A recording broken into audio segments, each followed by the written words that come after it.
Hello and welcome to the Brutal Iron Gym podcast, where our goal is to cut through the BS and deliver the brutal truth about topics related to health and happiness. So today's topic is training, and we're going to discuss how to use hip thrusts for glute growth. So hip thrusts are becoming more and more popular. I think they've been popular for a little while now, but recently a friend saw a at-home machine for hip thrusts. So it was like kind of a portable device that folded up and you could unfold it at home. It had an elevated backrest. So I think like technically, if we're thinking of terminologies, if you're not familiar, by the way, with what a hip thrust is, stop the podcast and go search on YouTube for hip thrust exercise. In that way, this will make more sense. Okay, so a hip thrust is when your upper back is elevated, your feet are on the floor, and you're basically like stretching and squeezing your glutes. And a glute bridge is when your upper back is on the floor, not elevated. So a hip thrust is something where you have to have some upper back elevation, and that increases the range of motion. And then you can load a glute bridge with weighted resistance, but it's much easier to load it when you have your upper back elevated, and when the glutes are in a stretch position, there's kind of like a V to your body shape. Therefore, the weight load, whether it's bands, barbells, or dumbbells, or plates, or whatever, has an easier way to set on you without sliding off you or sliding up towards your face, as would happen with a glute bridge. So you can do bands with glute bridge, but I'm getting sidetracked here. So an upper back elevation is helpful for hip thrusts. Now there's too high, there's too low, all that stuff. But this portable device had the feature of an elevated back, and it had banded resistance on it already. And then, of course, you could add a barbell across your waist or add like plates or dumbbells, but it already came with the band of resistance. So the friends saw this. We were talking about the price of it and whether it would be worth their money. And they asked if this thing worked. And as usual, when you ask me a question, I try to give a very concise answer. But the as usual part is there's not a singular answer, because everybody's different. There's always situational kind of differences, and yada, yada, yada. So I told them yes, it works, but no, it's not the only thing that you need to do. So it works, but it's not the only component that you would need in order to have glute growth. So we were talking about what the other components were, and I thought that would make a great podcast. So hip thrusts are only a piece of the puzzle when you're trying to think of building the best glutes. So they are absolutely useful. I use them all the time in the gym. I use them on myself. So they're extremely helpful. However, they're not the only thing you need. So sometimes when you look on Instagram and YouTube videos, so I've actually watched a lot of them just because I like to steal some exercises and just kind of see what the mindset of that type of clientele would be. So what are they coming into me when they see me and they say, I've tried everything I saw on Instagram, it doesn't work. It helps for me to know what the hell they were looking at. So most of the people you see talking about glute growth, especially if they're trying to like sell their own programming or sell some kind of weird band, they have too isolative of their concepts involved. So they either do only body weight workouts at home. And we're going to talk about why that's not effective. Then you also have somebody who kind of like touts that you should just do really heavy squats and deadlifts. That's all you ever need to build a big butt is squats and deadlifts. You're an idiot if you think that's true. So too much of the time people spend in one area or the other, not recognizing that there's validity and need for kind of all types of stimulus.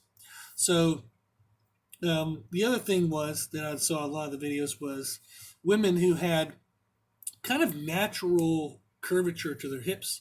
They would have just been quote unquote born with it. If you remember commercials back from like the 90s. So like 3 people are going to get that reference.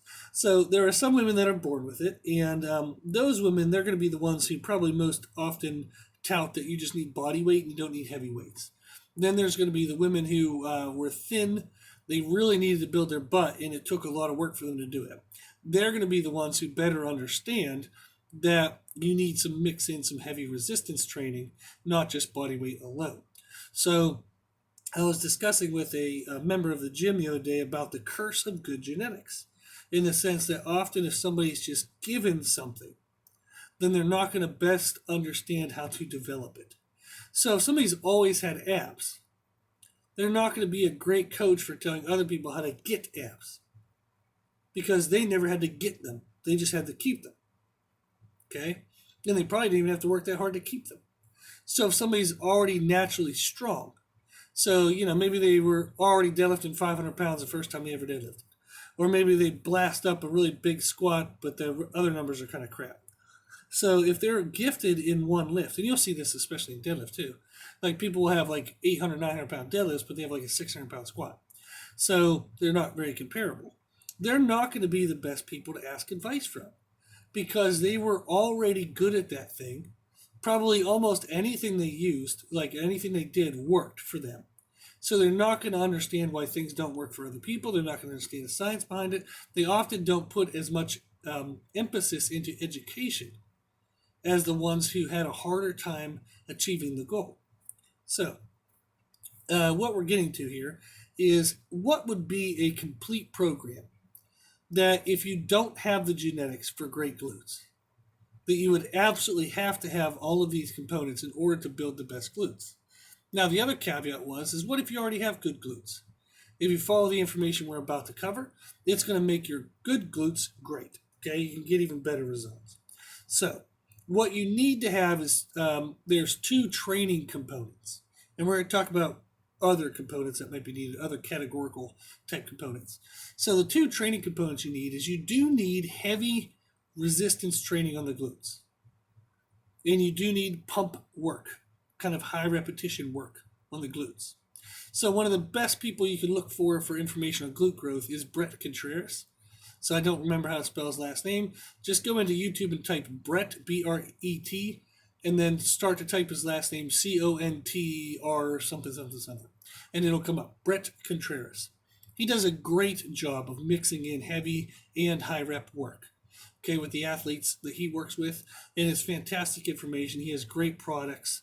Really, he does it well. Okay, so when we look at it, the reason why we need both components is pump work. Okay, where you just do high rep work. What it kind of does is it takes the muscles you have and just kind of rounds them out and kind of evens them out. So the size of butt you have, it can help kind of make sure that it has a rounded pump to it. But pump work alone won't get the size of butt you have bigger. Okay? It's not going to grow the glutes as much as it shapes the glutes. So pump work shapes the muscle you have. Whereas heavy muscular work, heavy muscular damaging work, creates new muscle. So in general, there's two ways you can damage muscle tissue in order to elicit a change. Meaning you're damaging it so the body goes, holy crap, I have to change this muscle to adapt to that damaged stimulus. If you do pump work damage, okay, where it's high time under tension, high reps, that the response of the body is to just make the cells it has more robust, and it kind of evens out the musculature of the area, so that way it's more well protected against the stimulus you're providing. But it pretty much creates like what's called metabolic damage, meaning the work capacity that you're asking it to do is at the threshold of the work capacity available within the muscle. So therefore it wants to increase its work capacity. So it'll kind of, and this is where the sciencey stuff gets crazy, and I don't want to go too much into that because we're going to get into the weeds on that. But when you do high rep work, you stress out the body's, the muscular cells' abilities to do work. They're going to respond by getting a little bit bigger, yes, but also just kind of making the muscle work more efficiently, which is getting rid of small weak spots, making sure it's strong from edge to edge in the muscle. It just kind of evens out the muscle, which just creates that better shape. Now, there's a lot of asterisk to what I'm saying, and in the sense of like variances and nuances and blah, blah, blah, blah, blah. Let's get past that stuff. So let's just know that pump work, high rep work, creates better shape, but it doesn't create newer, bigger muscle. Okay?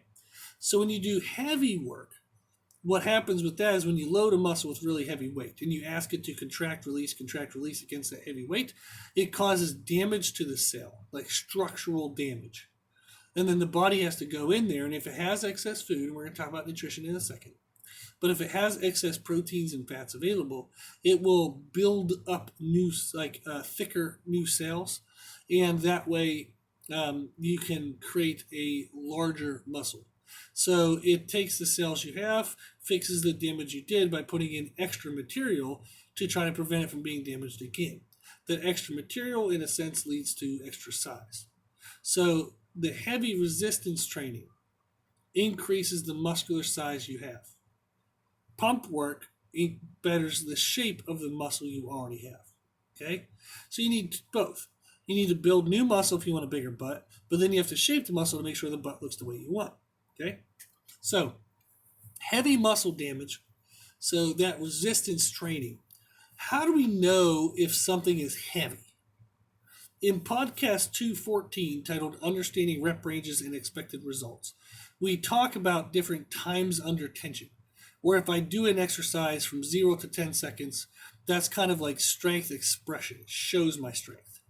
If I do an exercise from 10 to 20 seconds, where I kind of reach muscular failure or good form failure around 10 to 20 seconds, that's actually going to increase strength. And then from 20 to 30 seconds is kind of heavy muscle building work, where it's a little bit stressful in the joints, but it really causes a lot of good muscle damage. 30 to 40 seconds is kind of medium on the joints, causes good muscle damage, but not quite as much as that 20 to 30. And then 40 to 60 seconds is more that metabolic damage, kind of pump work type stuff. It's super safe on the joints, but you need a lot of it to create muscle damage. Now, all of those are a blending, crossover. So at 18 seconds, you probably get good amount of strength. You get a little bit of, you get a good amount of growth. So it's kind of like maybe a 50-50 type thing. So it's not like from 19 seconds to 20 seconds, everything cuts off and switches. So it's kind of like a continuum blend. Just to give you an idea, though, of those time ranges, that way you have an idea of where you should be. So your heavy resistance training, you can do some of it in the 10 to 20 second range to get some strength along with muscle damage, and then some of it in the 20-30 second range so you get some more focus on muscle damage and not so much focus on strength. By blending within that range, you're going to get some good strength development, you're going to get some good muscle development, and that's going to kind of help future gains. So the stronger you get, then the more weight you can use in the muscular damaging time under tensions, and therefore get more muscular damage. So strength is extremely helpful when wanting to create increased muscle damage. So bodybuilders, aesthetic athletes, they should all include some component of strength improvement in their training. Because in the long run, it's an investment in the future. In the long run, you're going to be able to create more muscular damage for your efforts. So, podcast 214 would be great for you guys to listen to if you have not yet. Heavy muscle work should be done 1 to 2 times per week, and definitely I would promote people to do it 2 times a week. So you would do how much and all that stuff. It's going to be too variable for me to give it in a verbal description. So we're actually going to offer, along with this podcast, a free glute program. So I'm just going to send you a 4-week workout. You can go through it, see what you think of it. If you like it, just repeat it. And then after 8 weeks, you'll see kind of an idea of what a good structure of workouts should be. And then you can kind of plug in new exercises and go with it on your own from there. So if you want that, email us at brutalirongym@gmail.com. So I'll skip over trying to say how many sets and reps and, blah, blah, blah, blah, blah. And just send us the email, okay, and request the program, and we'll send that to you. And that'll give you some of the answers, okay? So pump damage, high rep damage, we definitely want that. Like we said, that gives us great shape. So we want to do heavy muscle work 1 to 2 times per week, and I'll definitely promote 2 times because you're going to get faster progress. Pump work should be done 2 to 4 times a week. So other than the heavy days, you should be doing 2 to 4 extra days of pump work. Now, this stuff, these workouts, literally, especially the pump work, they can be done at home. And they can be done in 10 to 15 minutes. They really don't take big time investment. So when I say you should work out a total of up to 6 days a week, 2 of them being heavy, 4 of them being pump work, those 4 pump work things are only 10 to 15 minute workouts. It's not bad, okay? But that's going to get you the fastest progress, is doing 2 heavy ones a week and up to 4 light ones, the kind of pump works a week. Okay. Any examples of that? Like Brett Contreras uses something called a frog pump. That's a good exercise. You have single leg glute bridges, double leg glute bridges. We have a bunch of crazy exercises. So in our gym, we have a belt squat, and we actually do standing hip thrusts instead of laying on the floor. So we use our belt squat and we step forward on the belt squat to get the belt pulling from behind us, and we do standing hip thrust, and that's actually really great for both pump work or heavy work. But so there are a lot of variations to how to get in the work that you would want. There isn't only like a couple examples of exercises. There's probably 100 ways, 100 exercises that would work with glutes. So, but that's the frequency. So that's the kind of the training category, like training types we said, is you have to have something heavy, you have to have some pump work, and then you want to do the heavy stuff 2 times per week, the pump work 4 times per week. Now, as regards to nutrition, okay, you absolutely must have supporting nutrition to build new muscle. It's the way of thinking of it is, if I want to build a building, I have to have workers to build the building, but I also have to have bricks. If I don't have any building material, what are the workers going to do? They're all going to stand around and doing nothing. So they have to have some material to build the house with. Likewise, if I had a big pile of bricks but I had no workers, that house ain't getting built either, right? So too often females will do a whole bunch of workouts, which is their workers. They have all the things needed, okay? All the work needed, the workers, to create the new muscle. But they don't have the right nutrition. They undereat. And therefore they never build bigger glutes because they're not providing enough building material. So food, specifically protein, is how you build muscle. So don't increase fats. Don't increase carbs. Just add protein to your daily diet. And for most women, that'll automatically help them build bigger muscles. It's actually going to make their skin look tighter. They're going to drop down water retention. There's a lot of side benefits. So their hair and nails are going to look healthier. Their skin's going to be healthier. So there's a whole bunch of good stuff to it. So how much protein do you need? We answer that, okay, in podcast number 33, which talks about kind of a range of protein. And that range will be different kind of per day. And it would be different from person to person. So in general, it's 0.6 to 1 gram per pound of body weight. Don't do the 1 gram, okay, if you're really just kind of trying to build glutes, but you don't really worry about anything else getting bigger. So if you don't want bigger thighs, you don't want bigger upper body muscles, you just want kind of the glutes to grow, then stay lower at the 0.6. But make sure you're getting at least 0.6 grams per pound of body weight, okay? So some nutritional resources is number 37, podcast number 37, titled The 3 Parts of Muscle Growth. We talk about how you have to have training, you have to have nutrition, and you have to have recovery. You have to have good sleep, okay? So our workouts create a stimulus for change. They don't create change, they create a stimulus for change. Your nutrition is what you're going to make the changes with, and then when you sleep is when you make those changes. So you have to have those 3 parts of muscle growth. So podcast 37 explains that in more detail if you're interested in learning that. Then in podcast 109, we have a podcast titled Nutrition for Peak Body Composition. So that's going to lay out the lines of how you want to structure your food to have kind of the most muscle for what your goals are and the leanest body weight, okay, body fat. So go check out 109. So if you're listening to this and you're going to email us for that free glute program, then go listen to 109 and put that nutrition along with the glute program, and you absolutely will get results. Okay? And also, like we said, podcast number 33 explains the protein. Okay. The other things we have to specify before you would do the glute program is you have to know some movement and technique type importances. So the first thing we want you to check out is podcast 220, titled Muscle Intention versus Movement Intention.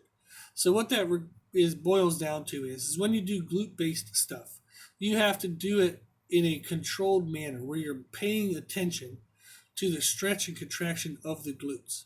You can't just be flying through the movements and half-assing everything and just kind of going willy-nilly, whatever. So you have to be controlled.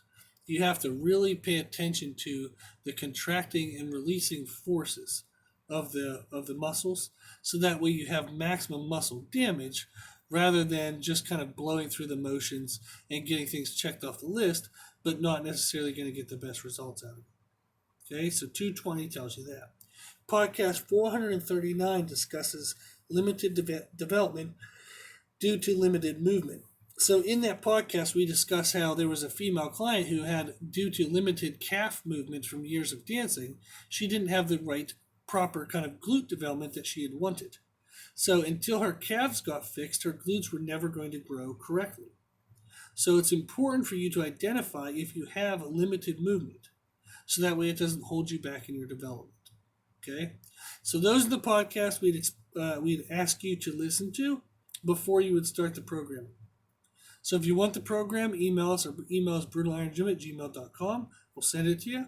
But please, please, please listen to those podcasts, and they'll be referenced in the resource wherever you're looking at for the podcast description. They'll be included in the description. Okay, so but the big ones is podcast 109, Nutrition for Peak Body Composition, podcast 220, Muscle Intention versus Movement Intention, and podcast 439, okay, Limited Development due to Limited Movement. Those are the big ones we want you to listen to before you would try the glute program. Okay, cool. So email us if you want the glute program. So hopefully this helped. So hip thrusts are awesome. They're absolutely great exercise. But you need to make sure you include other movements to get different kind of ranges of motion, different areas of the muscle involved in growing. And then you also have to make sure that you get differing stimulus. There has to be the heavy stimulus, there has to be the pump stimulus. Without having all of those components, okay, you're not going to have the fullest stimulus for change. And then if you don't have the proper nutritional support, you're not going to get the nutritional change. You're not going to get the physical change at all, because you don't have the building blocks for the physical change that you want. So you have to have the right training stimulus. You have to have the right nutrition stimulus. Okay? So email us with any questions. We're happy to help. But if you're wondering if hip thrust machines are great, yes, they are. Just make sure you include the other components of a complete and full program. Cool.